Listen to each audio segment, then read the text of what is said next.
It's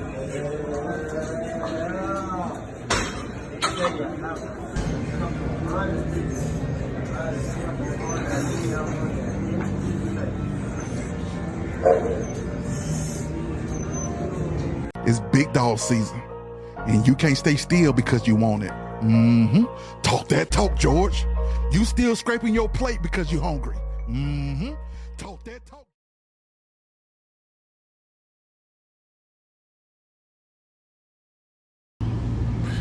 Good morning. Today is Monday, July 1st. The year is 2024. It's a beautiful day and brand new day, brand new month.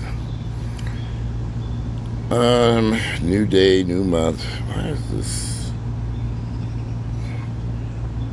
Oops. I'll sit here, have a cup of coffee. So over the weekend, this is one of them weekends that was like this last few days have been hot as hell. The weekend was long. And I was doing some stuff over here in the basement of this house. And I was straightening up some stuff, moving some stuff around. You'd be surprised at how much junk you collect over years of stuff that you're never going to use, still stuff. It's just ridiculous. So I started collecting this stuff up and just getting rid of it. I said, okay, this is not working. And we have 2 storage rooms in the basement that was just stacked with all this mess in there. And I was like, okay, this stuff got to go. So I started sorting through the stuff. So I had a friend come over here and help me sort through the stuff. And we were just sitting talking and stuff. And just about a whole bunch of stuff. We ended up on the conversation about God and religion.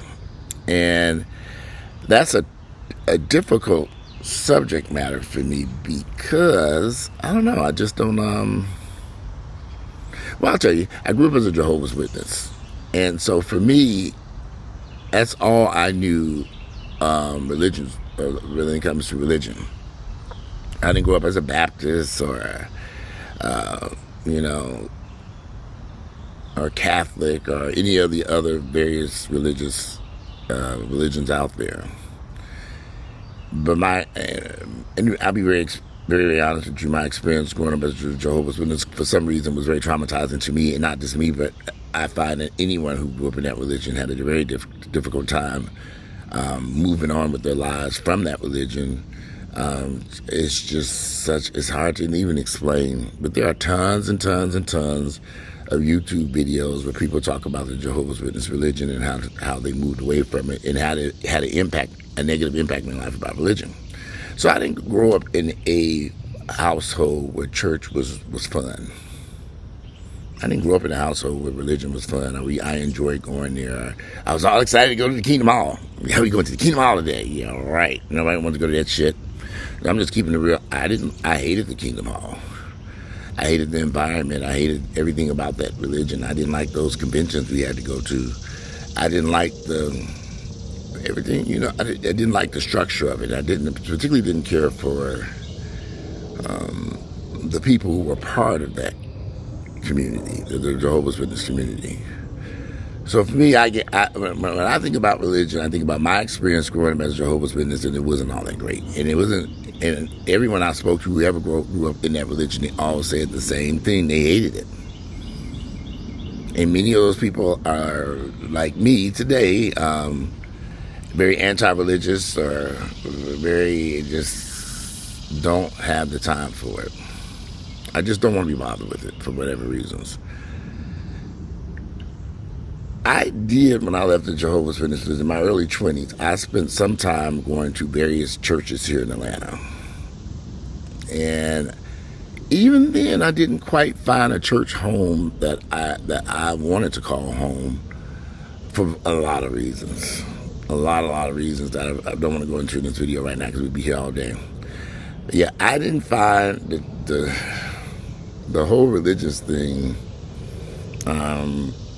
the whole church thing just hasn't been all that great for me personally. I wish that it had been something different.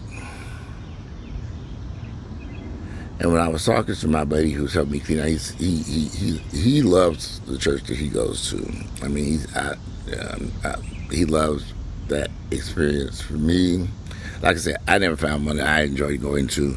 I did go to a bunch of different churches. I remember at one point I was going to, I can't even think of the Bishop Morton's church over here off of, I went there a couple of times back in the early 2000s. He just died recently, last year or this year. Bishop Morton passed away. New Beginnings. The New Beginnings? I think I went there in the early 2000s for a little while.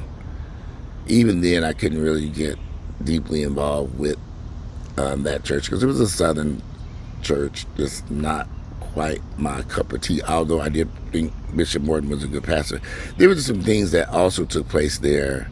You have a large, what I didn't like about New Beginnings, you had a large gay group of guys, a large group of gay guys there, and sometimes he would say anti-gay, he would, is that a lizard in my house? It is. Sometimes he would make comments that were, to me, anti-gay. And so I was just like, well, how could you have this many gay people in the congregation, in the choir, all around this church, and you're making these comments? I was just, it just was mind-boggling to me. And that's the reason why I stopped going to New Beginnings Church, because this wasn't very gay-friendly, but you got all these gay folks up in there.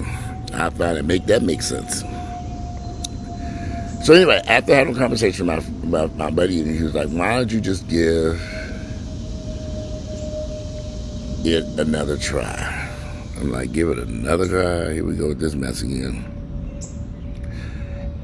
I'm not against religion because I think religion might serve a purpose.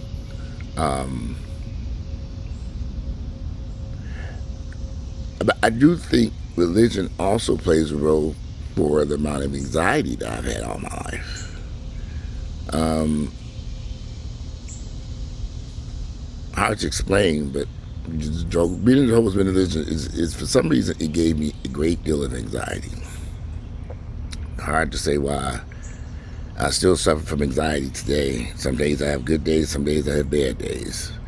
It's hard to even put my finger on it. It took me years to even figure out what it was. Now I know what it is. It's anxiety. And I take Xanax to treat it as needed. I've tried Zoloft. I found Zoloft did work, but it just made me very numb to the world.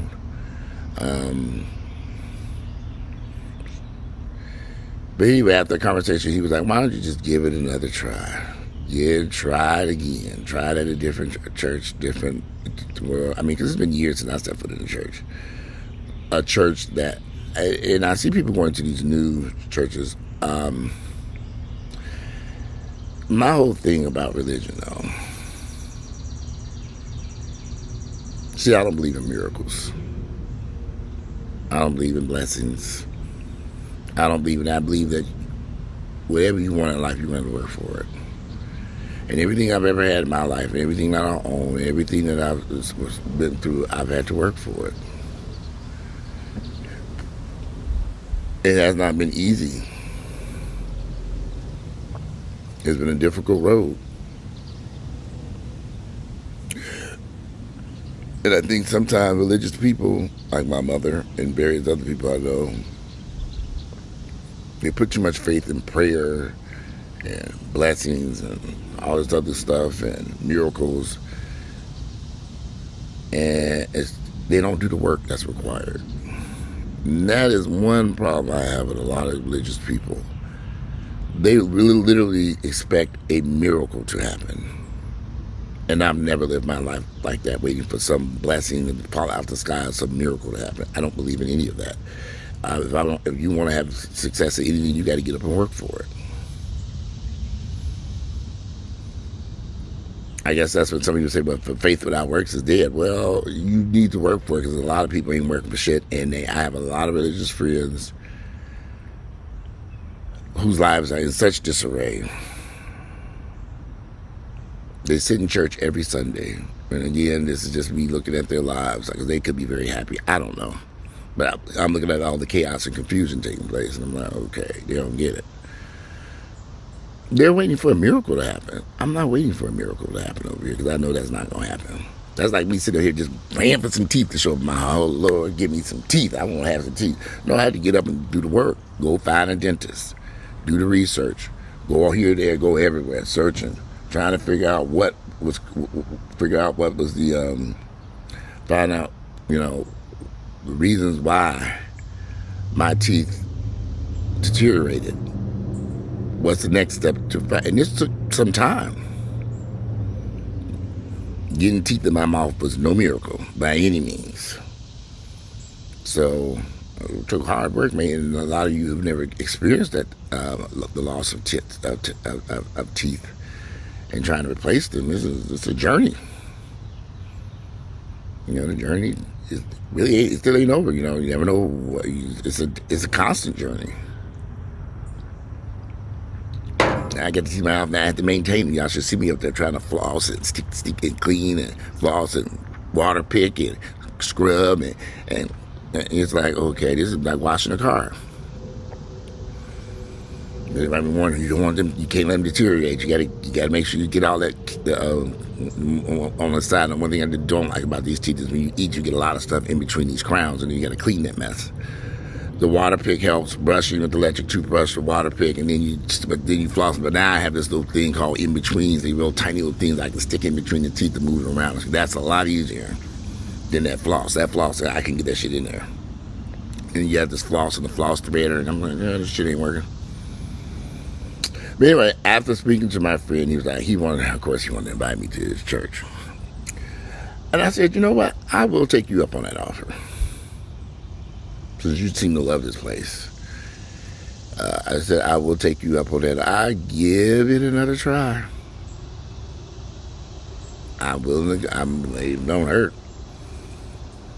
I'm willing. I see some people seem to really love. I've seen some people blossom and their lives change. I've seen it.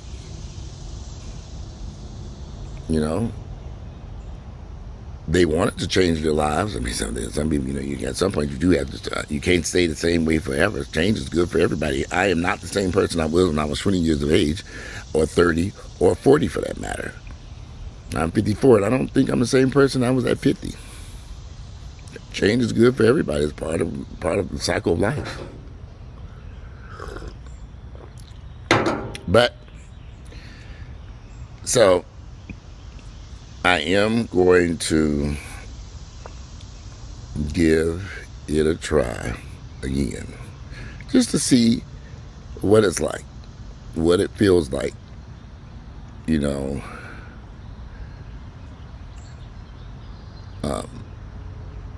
a part of that community again. I think sometimes we just kind of round everybody up to be the same. Every church ain't the same, and every Christian ain't the same, and every religious person not the same. Sometimes it can be rather aggravating. Man, sometimes I speak to my mother. She is the most religious woman on planet Earth, and every time I talk to her, it's always about the Bible or religion, and stuff. It can be kind of aggravating. It's like, okay, here we go with this mess. But I guess I also have to take my mother out the equation as I'm thinking about the religion. I think she may have played a role in me being, she may have played a role in me, her being a Jehovah's Witness. She's not a Jehovah's Witness any longer. But she might have played a role, her religious beliefs, being raised in that household. But I thought her religion, to be honest with you, I thought her religious beliefs were very destructive for a while. It destroyed everything around her. That's how I felt about it. I thought my mother's religious beliefs were just outright destructive. And it could have been because of the religion she was in. That's my thoughts on that. So, I've always said I was atheist in the past decade. And then somebody said, people always ask, well, how do you think we got here? Who built this? And I really don't know and really don't care. I got to pay these bills. That's the most important thing to me. I don't know who built this and whatever. I've never really cared about that. I got to pay for these cars, this house, and family, friends. I mean, On the side note, I've been helping my nephew since he got out of prison, and that nigga, y'all, I don't want that boy to get back in trouble, and I've been helping him financially, but I'm beginning to see some people you just can't help. I helped him get a job, even when I said I was not going to help anyone get another job no more. I helped that young man get a job. Called the owner of a company. They hired this man based upon me and my experience with this individual. I thought everything was working out fine with the job. Come to find out, they had to just let him go because my nephew was at the job smoking weed. Literally took a smoke break and pulled out a joint and was smoking some marijuana, and people smelled it. I guess he thought he was being slick or something. I don't know. He didn't snuck off someplace, but he was stuck somewhere and was smoking weed at his job on break or something. I don't smoke weed. And marijuana is illegal here in the state of Georgia. And they spoke to him about that. He denied it. He denied it the first time. They warned him. Then I guess he wanted to do what he wanted to do. So they called him. They gave him a couple chances with that weed mess. And I guess he didn't take it seriously enough, and they let him go. And now he over there trying, how am I going to pay my rent? How am I going to do this? How am I going to do that? I said, dude, you had a job, a good damn job. And you just chose to smoke marijuana up there at that job work site. Of course, he denies it, but I'm like, these people ain't making this shit up. They can smell it on you. And every time you come over here, you smell like weed. Every time any of my family members come over here, they smell like weed. Y'all seem to think this is a joke. You can't smoke that mess and then walk. I wouldn't even be going to. Sometimes I'm in the gym working out, and somebody come over there and want to jump in with me, and I'd be like, okay, yeah. And I said, whoa, this ain't gonna work. You smoke weed before you got here? Oh yeah, I smoke weed all the time. I know a lot of. It's just very bizarre to me that so many people smoke weed and come to the gym work out. It's like, okay, is that your pre-workout? But some people just can't stop smoking this weed. They just can't let it go. Period. Anyway, I was dealing with that too. This man nigga lost that damn job over there. Now he still got bills to pay, and so I just said, well, I gave him some help this time because he begged and pleaded. But I said, I'm not going to continue to do this. You lost a good job that most people would have been grateful to have. Can you know somebody else that can help me? I said, so we can go through this again. You barely made it a year at that job. Do you not want to work?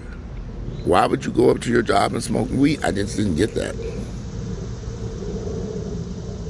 I don't know. So anyway, but back to what I was saying. I got sidetracked there.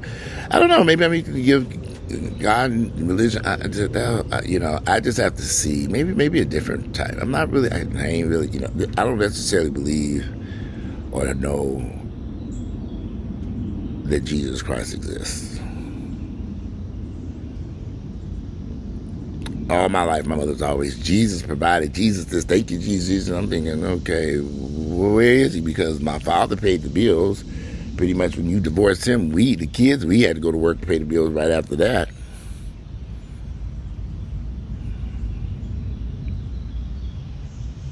In high school, me and my brothers and sisters, we all worked and paid bills, which is, I'm glad we did. I mean, I'm grateful I grew up in that environment like that because I know to pay my bills. Y'all seen me on YouTube begging and pleading to pay this mortgage payment over here. Please, y'all, my Cash App is Walter Hampton. Said my payment is behind and I need money over here. You ain't seen that yet. Pray and hope that never happens. Yeah, I'll sell this house before I sit over here and beg somebody for some money. Take these cars, y'all can have them damn cars. Huh? Figure that out on your own. See if they ain't worth shit any damn way.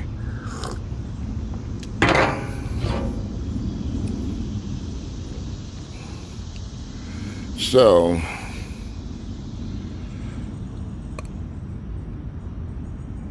what is this?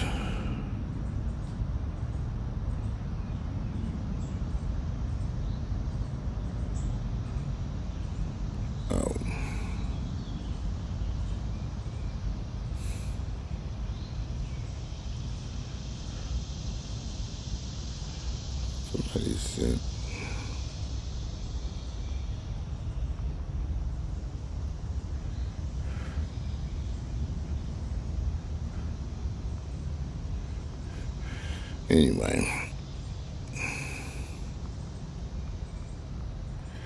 Anyway, I have to begin the process of getting my day started.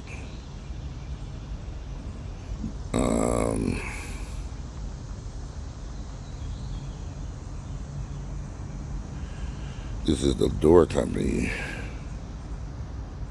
that installed my front door. They need to come take a look at it.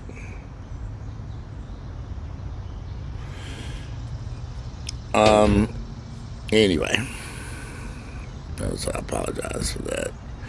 Anyway, as I said, I was trying to say, I'm trying to figure out a path, maybe, possibly. It's so beautiful out here today until the sun come out and things just get scorching hot. Maybe.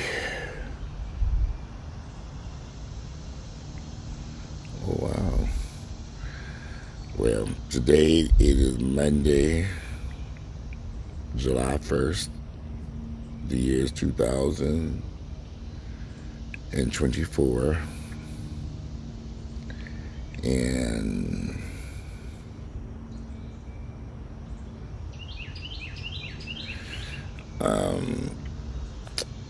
And I need to talk with this guy.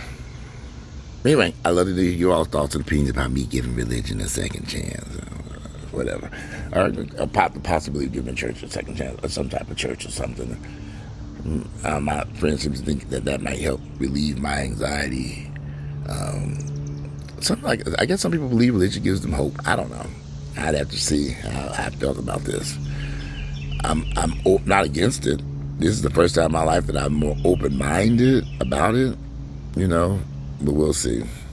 Anyway, let me conclude this video. I got another video I want to do later on. Today is Monday, July 1st. The year is 2024. I'm out of here. Y'all enjoy this beautiful day before it gets too hot, and I'll speak to you all later.